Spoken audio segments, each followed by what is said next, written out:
In 1966, U.S. Army scientists drilled down through nearly a mile of ice in northwestern Greenland, and pulled up a 15-foot-long tube of dirt from the bottom.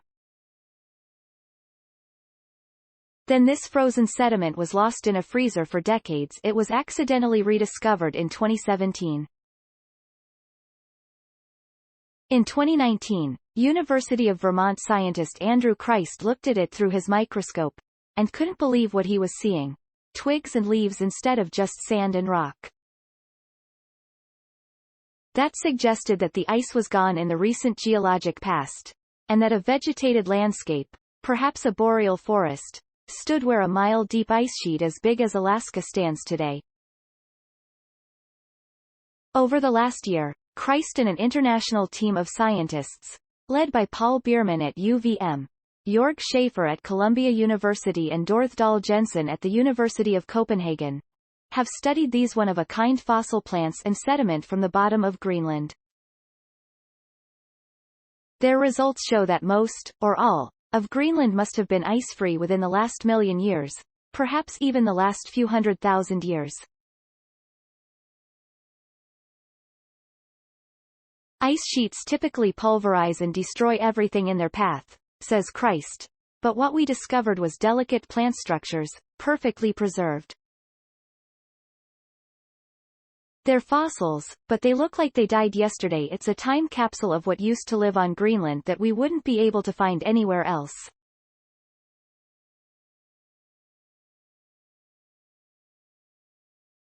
The discovery helps confirm a new and troubling understanding that the Greenland ice has melted off entirely during recent warm periods in Earth's history. Periods like the one we are now creating with human-caused climate change. Understanding the Greenland ice sheet in the past is critical for predicting how it will respond to climate warming in the future and how quickly it will melt. Since some 20 feet of sea level rise is tied up in Greenland's ice, every coastal city in the world is at risk.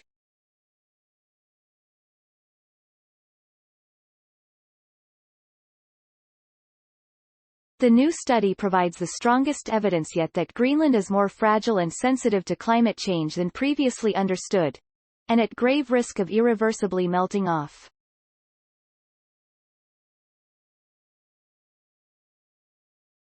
This is not a 20-generation problem, says Paul Bierman, a geoscientist at UVM in the College of Arts Sciences, Rubenstein School of Environment Natural Resources, and fellow in the Gund Institute for Environment. This is an urgent problem for the next 50 years.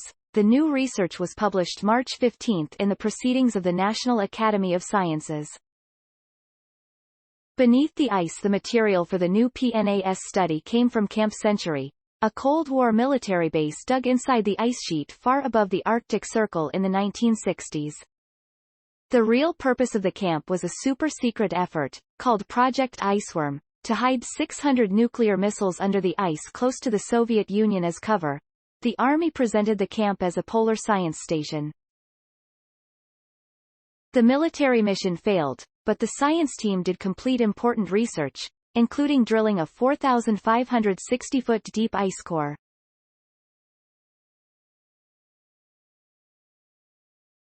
The Camp Century scientists were focused on the ice itself, part of the burgeoning effort at the time to understand the deep history of Earth's ice ages. They, apparently, took less interest in a bit of dirt gathered from beneath the ice core.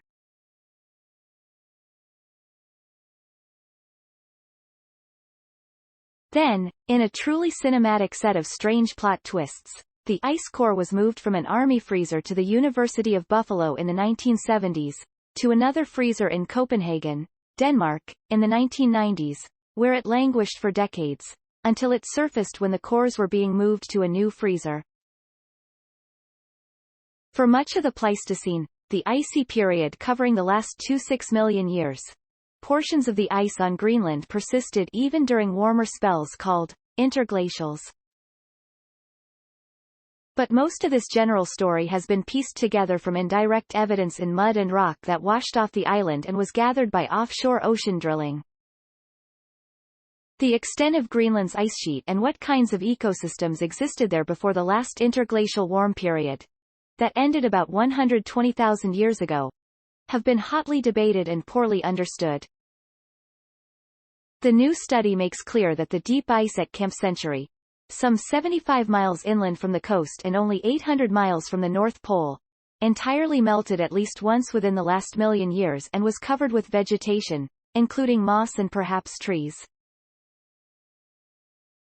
The new research, supported by the National Science Foundation, lines up with data from two other ice cores from the center of Greenland, collected in 1990s. Sediment from the bottom of these cores also indicate that the ice sheet was gone for some time in the recent geologic past.